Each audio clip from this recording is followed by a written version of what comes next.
Okay, kids. Yeah, that was the Scenics from the Great Collection Sunshine World, Do the Wait. And before that, from the brand new record, which I really, really love, No Sleep. And absolute rocker, absolutely great tune. We're lucky enough to have Mr. Andy Meyers, singer from the Scenics, on the line with us right now. Andy, are you with us? I am with you. How are you doing? It's great to have you on the air, Andy. It's exciting to have a new Scenics record. It's just a great thing. And maybe you could tell us, well, let's go back a little bit. Scenics in Toronto, way back in the late 70s. Yes. And tell us how it all got rolling and what the scene was like in Toronto at the time. Well, the scene in Toronto was really exciting. The thing started happening for the Scenics in 1976, which is a whole other world ago. I had just gotten out of high school, and I put out a sign. I really had this strong sense that something interesting had to happen for me musically. I put a sign out in Toronto's biggest music store, where I said that, I'm into something. If you want to do something really different, something exciting, give me a call. And the one person who called was Ken Badger. And Ken Badger became my partner in the Scenics, and we worked together for 6 years, writing songs, playing together. And Ken really had a line on a lot of the new music that was coming in. The first Modern Lovers album had just come out. He was reading about Talking Heads. He had the first television single, Little Johnny Jewel. First Perubu singles. So he had a strong sense of direction. I had the sense I wanted to do something, wasn't sure what it was. He had a strong sense of direction, and thus the Scenics were launched. Yeah, and what was it like in Toronto at the time? Were you guys, was there a scene itself in Toronto? At the beginning of '76, there was just sort of the inklings that a scene was coming. There was a band called The Dishes were out playing, and but not really anybody else was out playing yet. They were sort of behind the scenes. And actually, when Ken and I started playing in July '76, we were one of the first combos that were starting to play this sort of music. A year or two later, there were a ton of bands. Sure.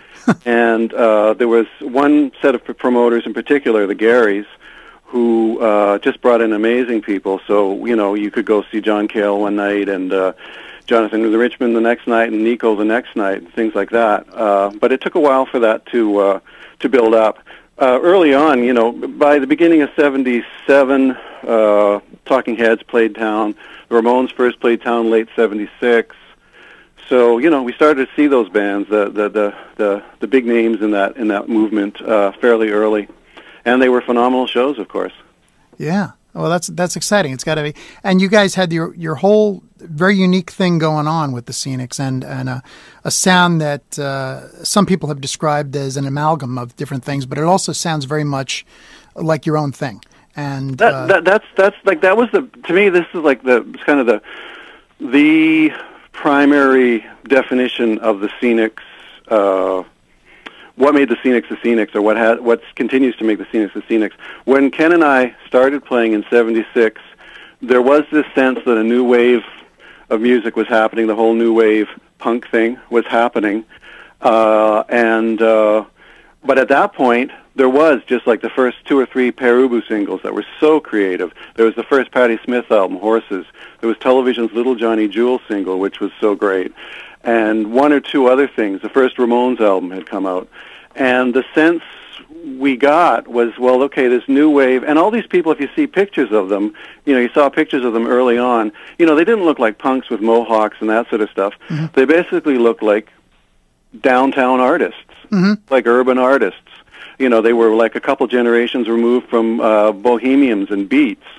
And so Ken and I, the strong message we got, I'll just speak for myself here, the strong message I got was that there was like a new wave of music happening, because in those days, rock music was boring. It was like, there were some great things happening, but what you heard on the radio, what Rolling Stone magazine was talking about was the Eagles and Bob Seger, right. And as a young kid who wanted to, just had that young energy, you just had this horrible feeling that something was wrong.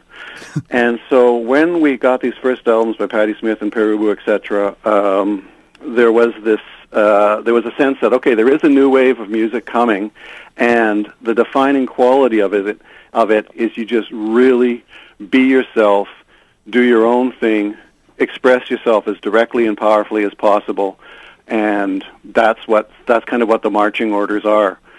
So we didn't, and kind of a year later, there were tons of bands that started up who kind of wanted to be the Ramones. Right. But at the time we started up, there was just this sense of, okay, here's, it's your job to be yourself. It's your job to just try to be as direct and powerful with your music as you can, and not pull your punches, not be like the Eagles or something really bland, but really just bang, do it. Yeah, that was the whole thing. Is like the rules weren't codified yet, so you guys were just doing your own thing. Exactly. The only rule was be yourself, do your thing, make it as powerful and direct as possible. So that was a great.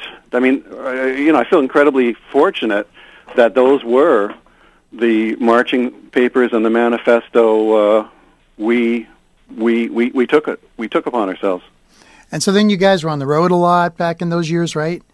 We actually didn't go on the road a lot. What I mean, big trips, but like area trips. You guys were playing a lot in the area. Mostly Toronto and Southern Ontario. Oh, okay.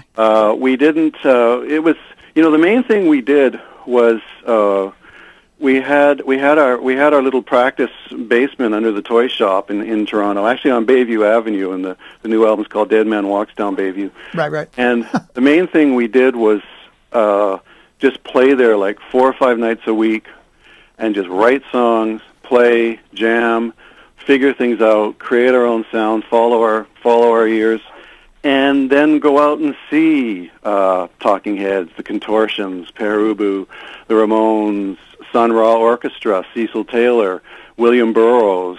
It was an incredibly rich time for music, and as all times are. And we'd mostly just play and go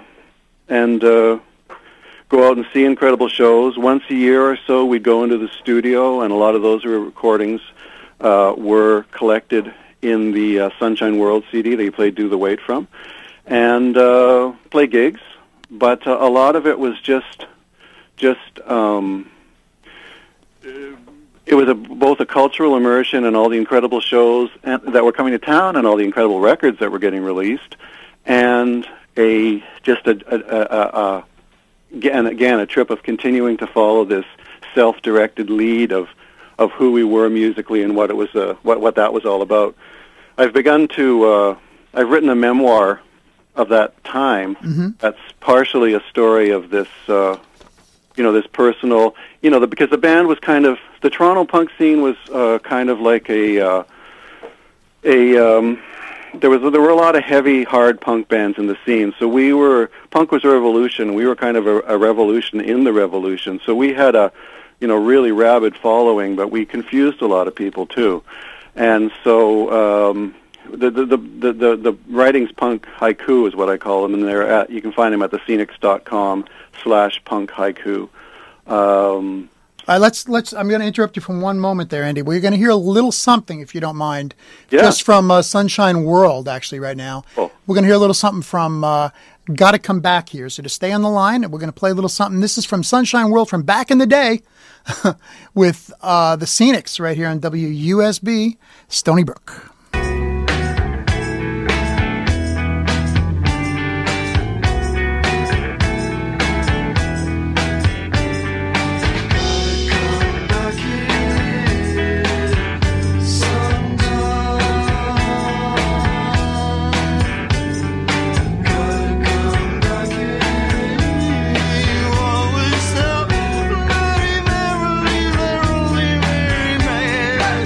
Step in a field.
Yeah, got to come back here from the Scenics album, Sunshine World, and we are lucky enough, as we have been, to be speaking with Andy Meyers of the Scenics. Andy, tell us a little about the recording of that album, Sunshine World. How'd that all come about? Well, when Ken Badger and I were playing with Brad Cooper, who was our drummer in those days, we were just such a fan of these records, whether it was Perubu or the Left Bank or Velvet Underground or the Roxy music, and students of those records, and i.e. we'd play them all the time and just sit and listen to them, and so we decided, just naturally, part of our thing right away was wanting to go into the studio and make our own sort of finished versions of our songs. And so we just, once a year or so, we'd save up some money and go into a local 4-track reel-to-reel studio, or by the time that song got to come back here, we were into an 8-track studio, but just really basic places, and just spend 4 or 5 days and put down some songs. And that's how they came about. Now, did you guys think you were, you said before that everybody was, the object, the initial punk aesthetic essentially was to be yourself and just be different than what was out there in the mainstream. Did you guys, were you guys aware that you guys were were you trying to be diverse at the time, or you were just doing songs you wanted to do or were inspired to do? Were you trying to do something, or were these things just coming out like this? Yeah, we were just, because that was the punk aesthetic and the punk manifesto, we just were really concerned about being ourselves. Mm-hmm. We weren't trying to do anything at all. We were just trying to play what came naturally to us. When Ken and I started playing, it took us about 6 months to get a drummer. So we had a lot of time to really get used to each other, really get, dialed in on each other's approach and each other's sound, each other's material. And it's kind of like the way when Patti Smith started playing. She did a bunch of shows with with Lenny Kaye and her guitar player, and then bit by bit they added members. So by the time they got to their first album, Horses, they had a really coherent sound where they were really tightly dialed in on each other. So the Scenics were a bit of the same thing. We just started with Ken and I playing for a long time, and it really helped us kind of develop what our sound was. So once we added a drummer, we had a very specific thing that we were doing.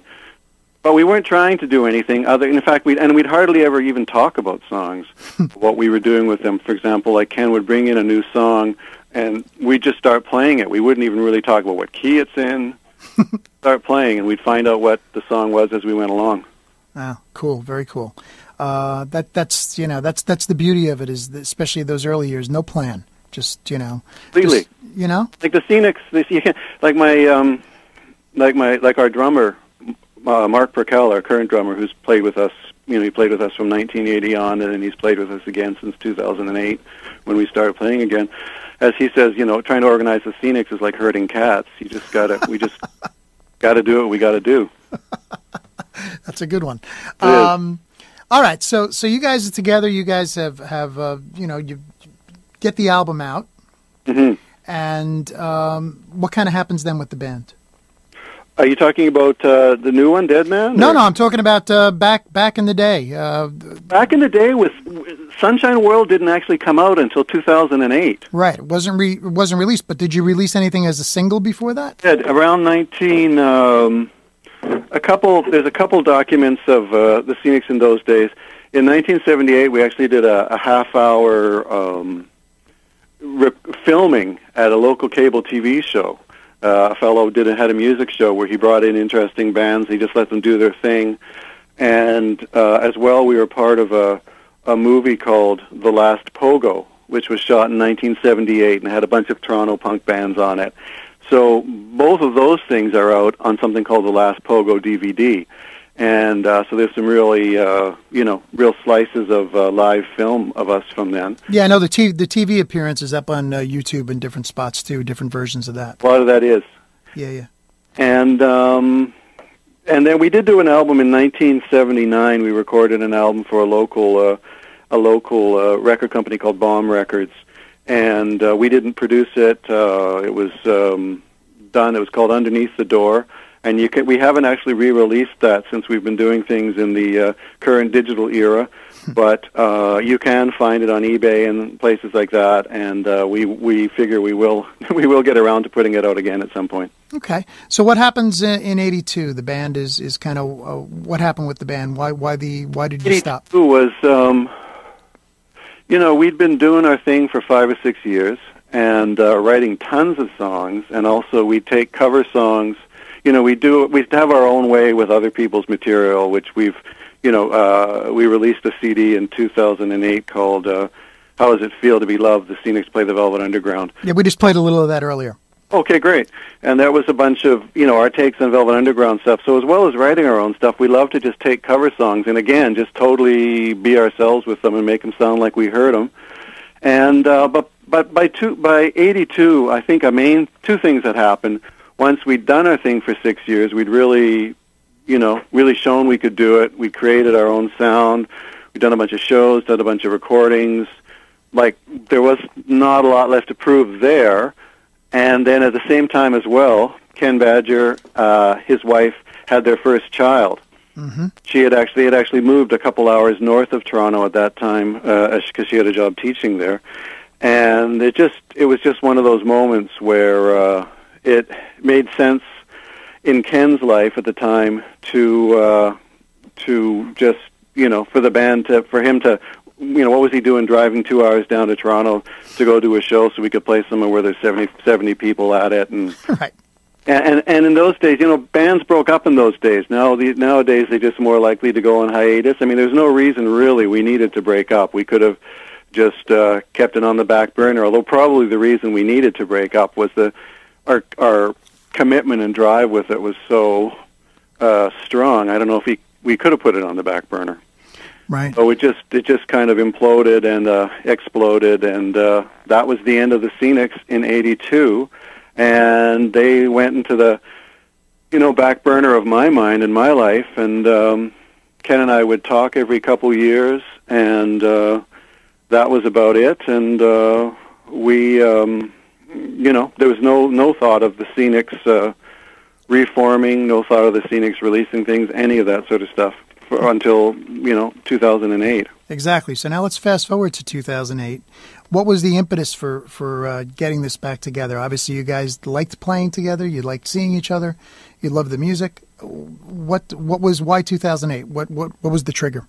Yeah, well, what happened is that I think Ken had kind of been staying more in touch with the Scenics recordings. Because back when we were playing, we recorded a ton of stuff we had. A lot of it was on cassette, but we had a good quality cassette machine, and we've got 300 hours of our stuff on tape from the initial era. And we've been releasing some of those as the Punk Haiku series of free digital download albums you can find through our website. But Ken had been staying in touch with that music more than I had, actually, and he sent me some tapes around 2005 or 6 and asked me to put them on, to digitize them because I do recording here and I have a studio. So he asked me to do that for us, and like all good conscientious musicians, they just kind of sat on the shelf for a couple of years. I'd keep walking by them and think, oh, geez, I got to do that sometime. So eventually I had a weekend by myself, and I thought, okay, I'm just going to do that. And I listened to about 10 hours of us over that weekend, and I was really taken by surprise by it. It was amazing to spend the weekend hanging out with, the 20-year-old me, and just to hear how many good songs we had and how intense the performances were. So basically, and actually when I heard them, I literally sat down and started writing, and this piece of writing Punk Haiku just came out of that experience of immediately hearing it. So it was kind of like I was immediately back in Scenics mode, where I was just hearing this really direct music and responding directly to it in a creative fashion. And that's the thing about that the first version of the band there is that the stuff holds up remarkably well. It's great. Well, thank you. It was kind of, I think that's kind of a part of a part of us not being too trend oriented. Right. Is it worked but didn't sound hugely of its time then, and it works and doesn't sound hugely of any particular time now. anyway, so Ken and I, we started talking, and and I just we felt like we wanted to start putting out the Velvet Underground album. We figured that would be a good way to reintroduce ourselves to people, and it turned out to be so. It made a top 10 list in the Village Voice. Right. And it's got a lot of good reviews from people, got some really nice notices, and some, so it got our name back out into the public. And then from there, the next year, we did the Sunshine World album, a bunch of these old studio things that we had never released. And then at that point, we started recording for our new album. We started to, because at the same time, in 2008, we also started to go out and do shows again, which were an amazing amount of fun. And you're absolutely right. It's like, the way it is with any band that clicks, you got a special dynamic with those people that you don't find anywhere else. So the chance to play with the Scenics again was just a great thrill. And I mean, in the intervening years, I had written a bunch of songs. I'd write all sorts of different songs, but some songs I go, gee, I wish the Scenics could play this. This is a perfect song for the Scenics. And some of those songs, one in particular, we ended up recording for the new album. And which one was that? That was Dark Cave. Okay, yeah, we started off our set with that today, so yeah. I wrote that about 1990, and I thought, oh man, this would be a great song for the Scenics, never thinking that would ever happen. Yeah, wow. And, and I have to tell you, the How Does It Feel to Be Loved release, when that first came out, I had read about it before I picked it up, and when I picked it up, I was like, wait a minute, this can't be the same Scenics that I read about from Toronto before, and lo and behold, there was all the info, and yeah, it was you guys, and it was a fantastic record, that Velvet's record. Thank you. Did a great job. And all right, so now you guys get back, you're playing some gigs, you're doing some stuff, you're supporting, I guess, Sunshine World and the Velvet's record, and doing that, and then you go into the studio to record the new stuff. Mm-hmm. And how was that when you guys, did you record it in like your home studio? Did you record it? We recorded it, we did the basic tracks in Toronto, because the way it works is the other three guys live in southern Ontario.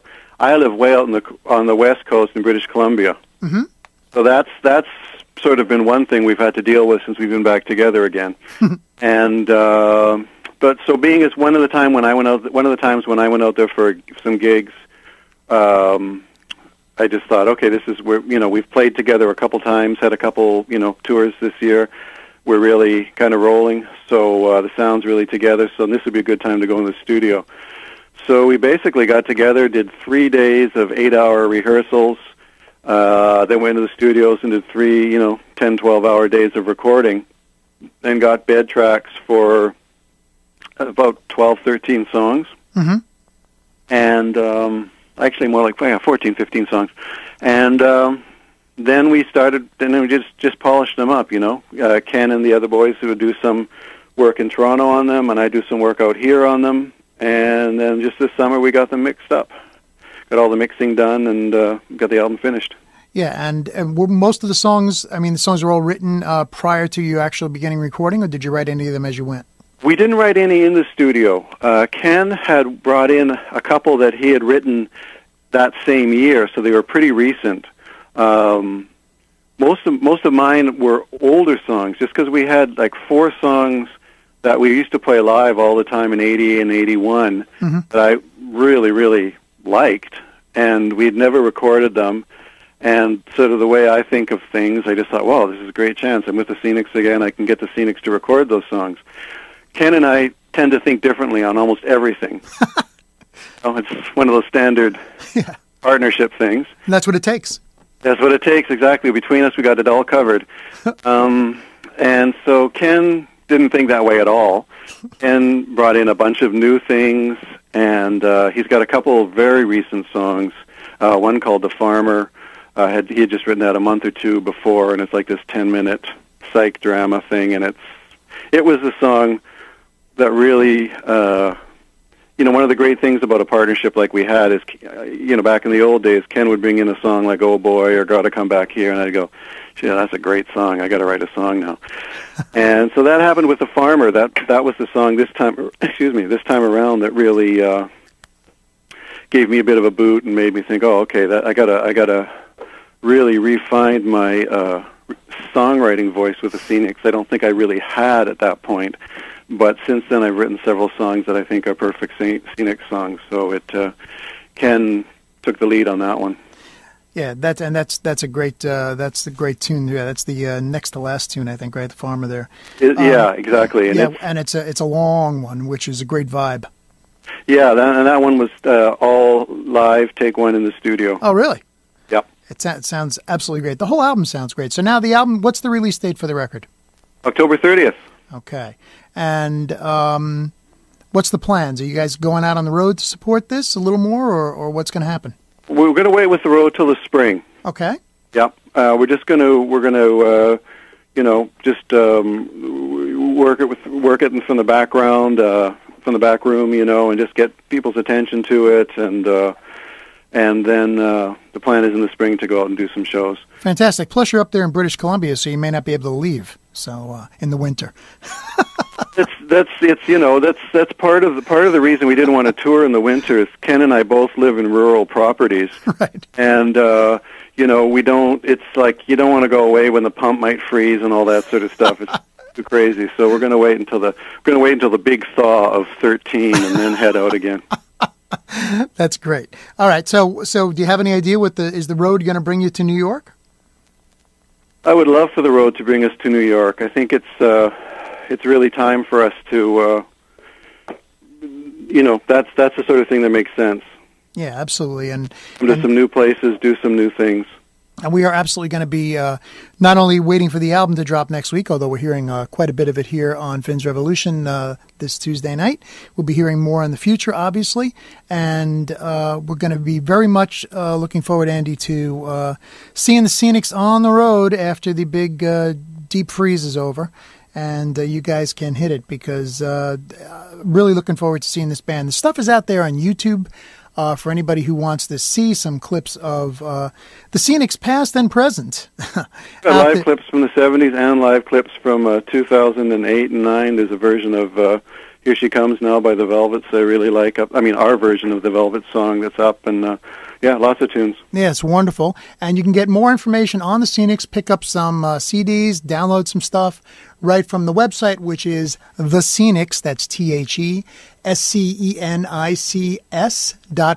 thescenics.com. Couldn't be simpler.